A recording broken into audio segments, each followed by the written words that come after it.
that evening, I wanted to reach home, near home, so that I can call my son's father and tell him, you have infected me with HIV. Automatically you yes, knew this I knew it was him. So I reached near home, I called him, and I didn't even say hi. I said, so you came to Kenya to infect me with HIV? Because he's Nigerian. Oh, he's Nigerian. Yes. Okay.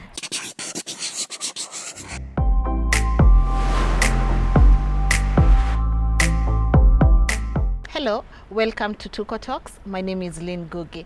Now, my guest today is a true believer in second chances, and the fact that she's coming out in the public to share her story for the first time is one of the things I truly admire about her. Without much further ado, allow me to let her introduce herself. Hello. Hi. Hi, how are you? Fine, thank you. Please introduce yourself. My name is Naomi. I'm 41 years old. Yes. And I'm a single mother of a 7-year-old boy, and I'm HIV positive. Wow. Yes. And we are about to hear a real story right yes, here. Take us through it. So I came to know that I was HIV positive when I was 5 months pregnant. Yes. I went to antenatal clinic. I had decided to go when I was 5 months pregnant because I knew I was okay, everything was fine. So I decided I don't want to go to public hospitals because I had a very bad feeling about them.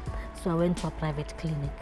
And when I was told I'd remove my blood and give my urine, I was so sure everything was fine. But they took so long to call me, so I started wondering what's going on. So after a while, I went and asked the receptionist, is the doctor not calling me? They're calling other people, what's happening? Yeah. So when the doctor called me in, he asked me, have you ever been tested of HIV? I said, no, why? And he said, I'm sorry, you're HIV positive. I said, what? He said, yes.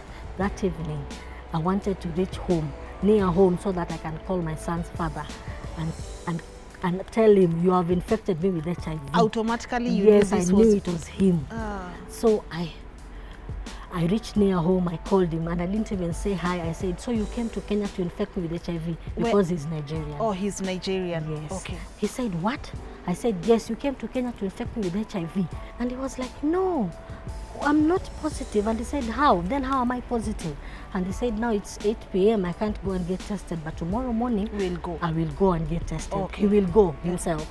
So early in the morning I woke up because I couldn't sleep the whole night, just imagining what will happen to me. I'm going to die. What will happen to my baby? You mean this is what he has done to me? Why did he do that to me? And when I was waiting, my son's father called. So he told me, I'm at the clinic, I've been tested and I'm negative. Whoa. Yes. I said, what? He said, yes, I'm negative. Even talked to the counselor. Then he gave the counselor the phone. You can imagine Nigerians, how aggressive they are. So he said, talk to him. So I talked to him and I said, maybe he has paid you. How will I know?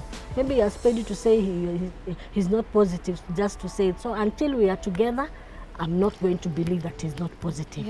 And I cut the phone. So we went in for antenatal clinic. We were advised about healthy eating and be preparing for the baby. And then we were told we must do an HIV test. So I was like, please God, let it not be true. Please, let it be a mistake. Let it be a mistake. Let it be a mistake. So they did it and it was positive. So I said, so if it's not him, then who? Then I remembered a guy I had a year ago before I met my son's father. And it was a one-night stand. Wow. A one-night stand. Automatically. I met a guy in a restaurant in Nairobi and I became friends. And my heart was telling me he's a good guy, so I just became friends with him so fast. How did you know he's a good guy? How just many days did you spend? Not even long, just a week, and we were already sleeping together. So he told me one day, let's meet in the evening. So I knew we were just going to have sex. So I went, and things already were already turning wrong because he kept me at a stage for over 1 hour waiting for him. Niliwekwa parking kwanza. Sasa I should have just said no and gone home. But I'm a patient person, so I said maybe something is holding him, so let me just wait. Then he took me to a shoddy lodging. Where? Somewhere, I can't even tell where but it is on Nairobi. Yes, within Nairobi. Yes. How old were you here? Now it's 9 years. Wow. So you must have been 30. Yeah. Okay. But still very naive. Yeah. I was very naive. So when we went to the room, I asked him, do you have condoms? Yes. He said no. Then he said, can I go downstairs and check if they have, I buy? Foolish me, I said, no, just make sure you don't come in me. Ooh. That is what I told him. And Because then- I didn't want to become pregnant. Because that is what ladies always say. You don't want to become pregnant, but you don't know that this person maybe could be carrying something more dangerous than Yes, pregnancy. yes. And it happened that night.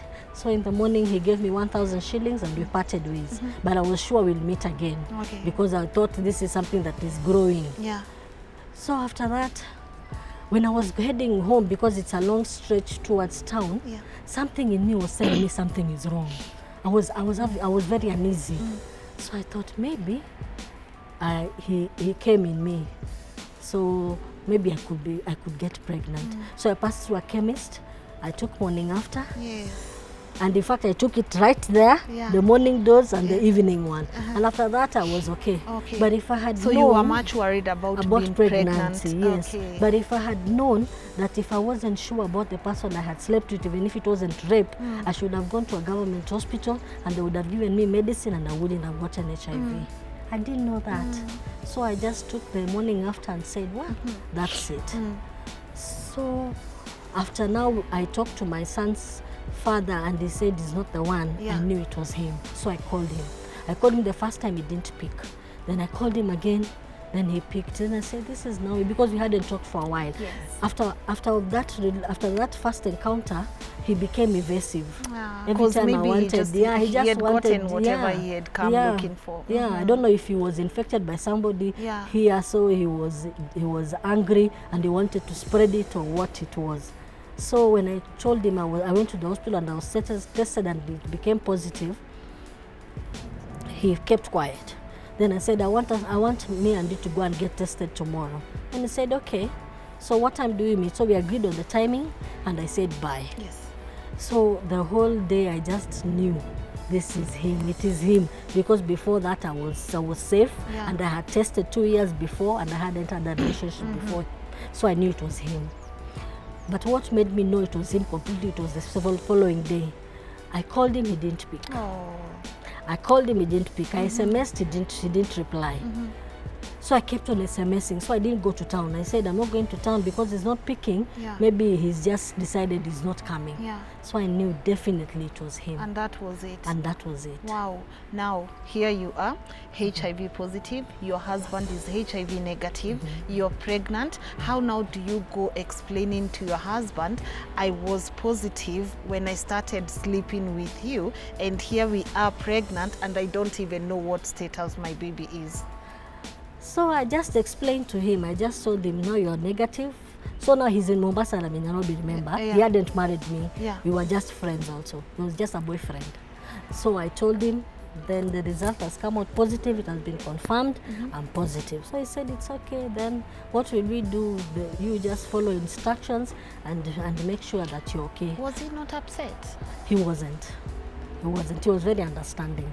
So he just said, I won't leave you.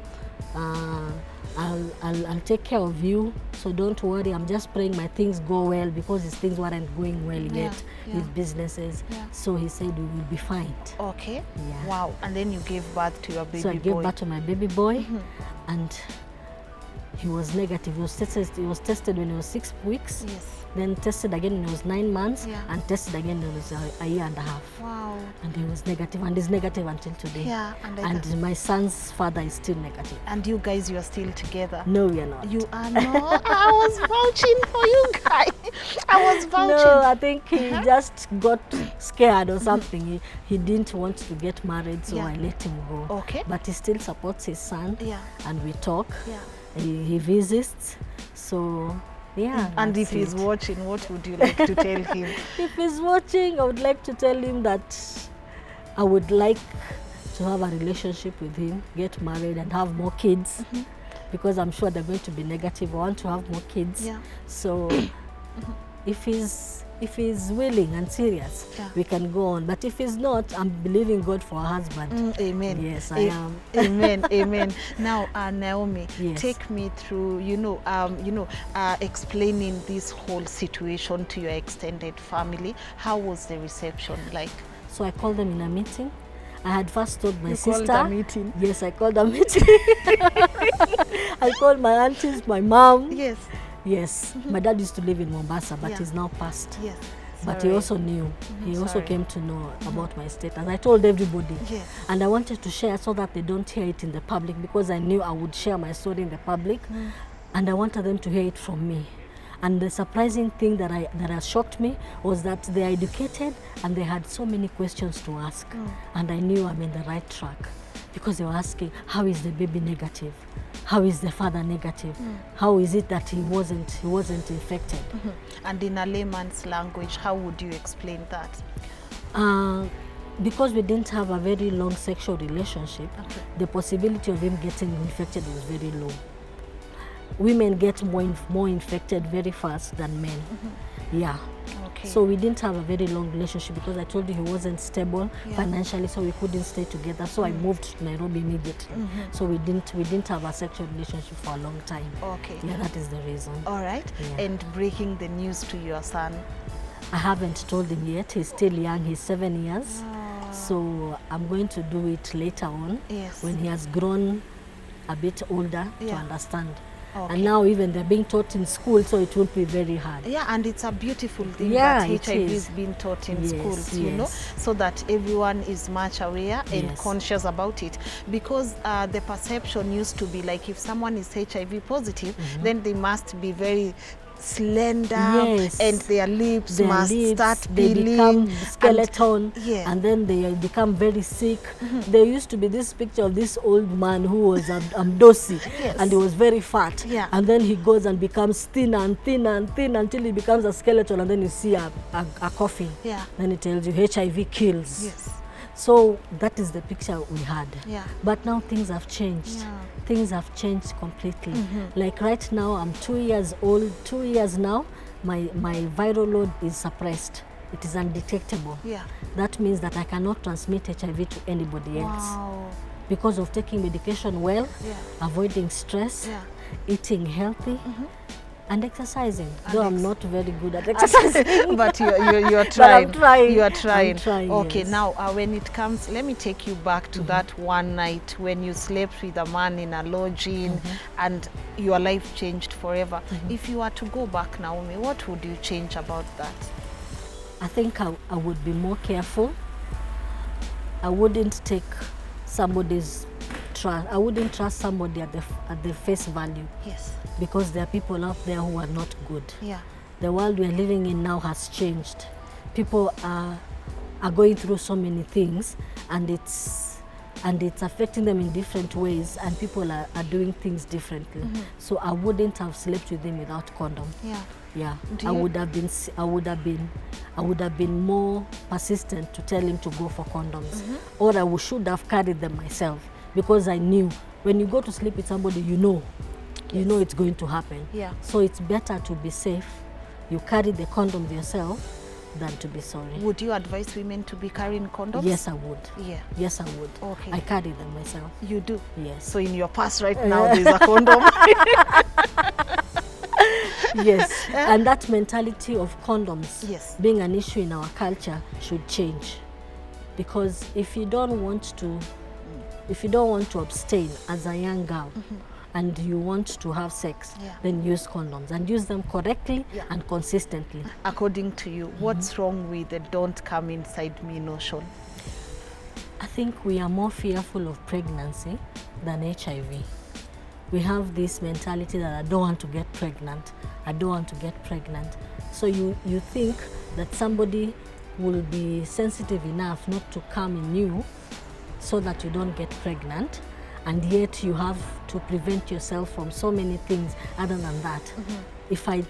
If I didn't have that notion, and I knew I might get pregnant or I might get HIV, then I would have been more careful. Okay. So it should change. Yeah. People should not be afraid of pregnancy. They should be more afraid of bigger things.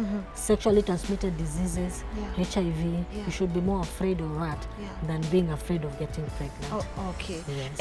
And someone might even be asking right now, she's in her 40s. Why would she come out and admit to having a one-night stand? I think it's a personal choice, but also when you share your story, it somehow heals you. You somehow forgive yourself and you get healed. So sharing is very important. Even if you won't share with the world like I've done, you can share with a friend or a sister or a brother. Because the more you keep something in yourself, you become more stressed and it suppresses you. But when you share something out, it heals you and you become a better person after that. Absolutely. Yeah. Okay, moving forward, what's next for Naomi? Well, I'm looking into opening an NGO or a foundation and to share my story more and to become more public about it and to go to schools and colleges and even churches, any opportunity that I get to share with the young person out there that you need to take care of your life. It's only one life that you have. You don't have another one. Yeah. And for me, the maji ilimwagika, haiwezi kuzoleka. Yes. And so I moved on from that. So if you're there and you're positive, you found out you're positive, take courage, take it a day at a time, accept that it happened, and move on. And move on. Yes. Wow, amazing. And any person who is watching you and they are scared of coming out or even telling their story, what advice do you have for them? I would tell them it's very important to share. Just like I had said, when you keep something in you alone, it becomes a big burden. So share. And the world we are living in right now, it is moving fast. Yes. And so many things have changed. The HIV world is changing every day. And you never know, maybe medication will come out very soon. Exactly. So we are really encouraged. So take medication, make sure you take care of yourself, avoid stress, take courage, take it a day at a time. Look at me now. I'm living a life that is fulfilling. And you're extremely gorgeous. Thank you.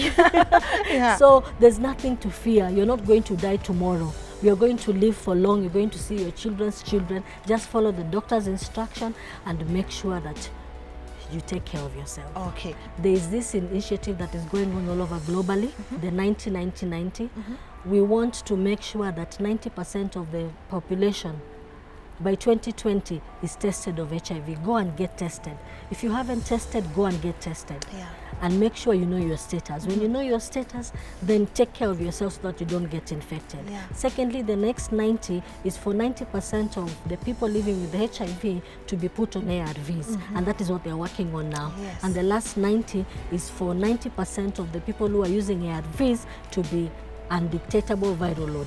That means that they cannot be able to transmit HIV, and so we can have a free world of HIV. Wow, that's a great initiative. And also, there is no shame in telling your story. You know, there's no shame in telling your story. Naomi, thank you so much for taking your time. And you told me earlier today is your birthday, so allow me to wish you a happy birthday. Thank you so much. We do appreciate you coming and sharing your story. And guys, thank you so much for tuning in as well. Always feel free to share your story. You can leave us a comment, you can WhatsApp us, you can email us with your story, and we will surely cover it. My name is Lynn Ngugi. Till next time, bye-bye.